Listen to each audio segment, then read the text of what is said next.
નમસ્કાર મિત્રો, વિડીયોમાં તમારું સ્વાગત છે। જી હા મિત્રો, અત્યારે હાલ મોટા અને મહત્વના સમાચાર સામે આવી રહ્યા છે। તો મિત્રો, સમાચારમાં વાત કરીએ તો વાહન ચાલકોએ મોદી સરકારે મોટી ભેટ આપી છે। જો કે તમે પણ વારંવાર રાષ્ટ્રીય ધોરીમાર્ગ પર તમારી કાર દ્વારા મુસાફરી કરો છો તો આ સમાચાર તમારા માટે ઉપયોગી છે। હાલમાં જો ટોલ પ્લાઝા પર વારંવાર ટોલ ચૂકવીને તમે કંટાળી ગયા છો તો આ સમાચાર તમને ખુશ કરશે। સરકાર દ્વારા ફાસ્ટેગ આધારિત વાર્ષિક માર્ગની સુવિધા શરૂ કરવામાં આવી રહી છે।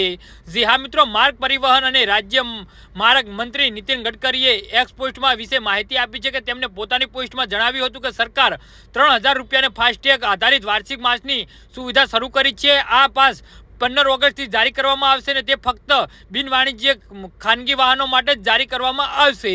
જી હા મિત્રો, અત્યારે હાલ મોટા સમાચાર સામે આવી રહ્યા છે। ગડકરીએ કહ્યું કે આ પાસ સક્રિય થયાની તારીખ 1 વર્ષ માટે અથવા તો 200 ટ્રીપ્સ માટે છે। જે પણ પહેલા હોય તે માટે માન્ય રહેશે, એટલે કે આજે ચાર્જ એક ટ્રીપ માટે 15 રૂપિયા રહેશે। ગડકરીના આ વાર્ષિક પાસ દેશભરમાં રાષ્ટ્રીય ધોરીમાર્ગ પર મુસાફરીને સરળ અને સસ્તો બનાવશે। તેમણે કહ્યું કે તેને એક્ટિવ કરવા અને રિન્યૂ કરવા માટેની લિંક ટૂંક સમયમાં રજૂ કરવામાં આવશે। જી હા મિત્રો, તો આના વિશે તમારું શું કહેવું છે તો નીચે મારી કમેન્ટ બોક્સમાં જરૂરથી જણાવજો।